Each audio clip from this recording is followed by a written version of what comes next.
পুলিশে বাদল। কয়টা মাছ পাইছো বাদল ভাই? আর মাছ পাও না। আইরা আমি তো মাত্র। ওয়ালাইকুম আসসালাম। দেখ দেখ আমাদের মাছ ধরা দেখ। শান ভাই সন্ধি দশের মতো আর কতক্ষণ বসছি ভাই? মাছ তো ডাঙার মধ্যে উঠে গেছে ভাই। সুন্দর করে টক বানায়া দিলেই খপ করে খাই হবে। এখন দাদা তাহলে বিয়ের কথাটা কয়ে দাও। দাদা ওই আয়ন ভাই হইতেছে কি বিয়া বিকালবেলা আমরা গ্রামটা ঘুরে দেখতে চাই।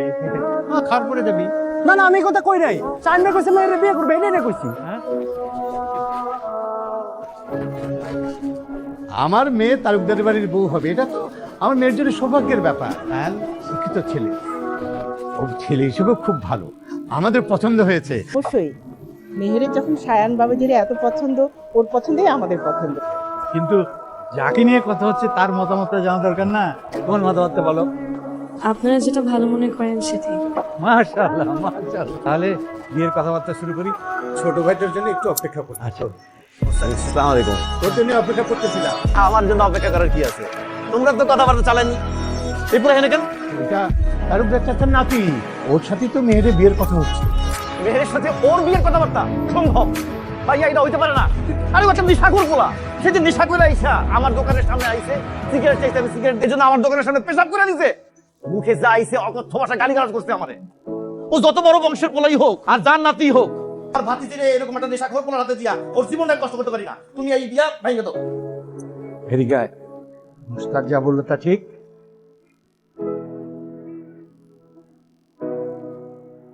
প্লিজ আমাকে মাফ করে দাও। তোমাকে অনেকবার বলতে চেয়েছিলাম কিন্তু আমি বলতে পারিনি। আমি তো নিজেকেই ক্ষমা করতে পারছি না যে আপনার মতন এডিক্টেড একটা ছেলের সাথে আমি এতদিন মিশছি।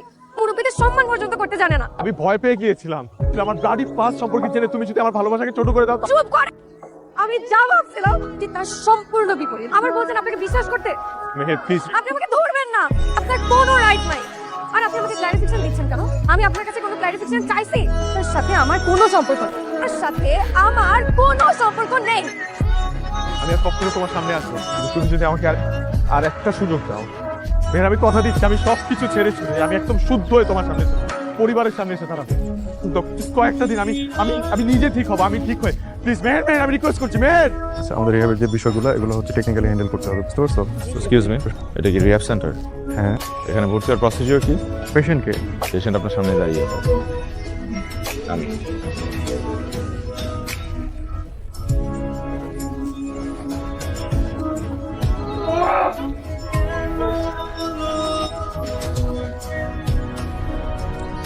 আপনার একটা কল আসছে, খুব সম্ভবত ইমার্জেন্সি। সামনে তুমি কই? মেহের তো বিয়ে হয়ে যাইতেছে, তুমি তাড়াতাড়ি বাড়িতে আসো ভাই। এই কই যাচ্ছেন?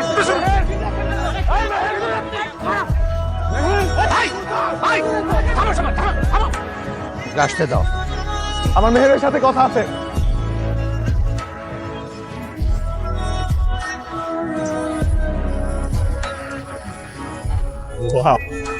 কি করে ফেললাম?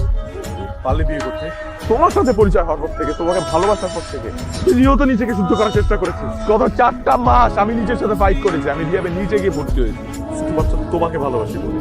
আজকে আমি শুদ্ধ হয়ে আসছি এই জায়গায়, কিন্তু এই হিসেবে দেখতেছি তুমি বিয়ে করে ফেলছো। অবশ্য বিয়ে তো করবাই, বলছো যে আমাদের কোনো সম্পর্ক ছিল না। তুমি তো আমাকে ভালোই বাসো নাই কখন।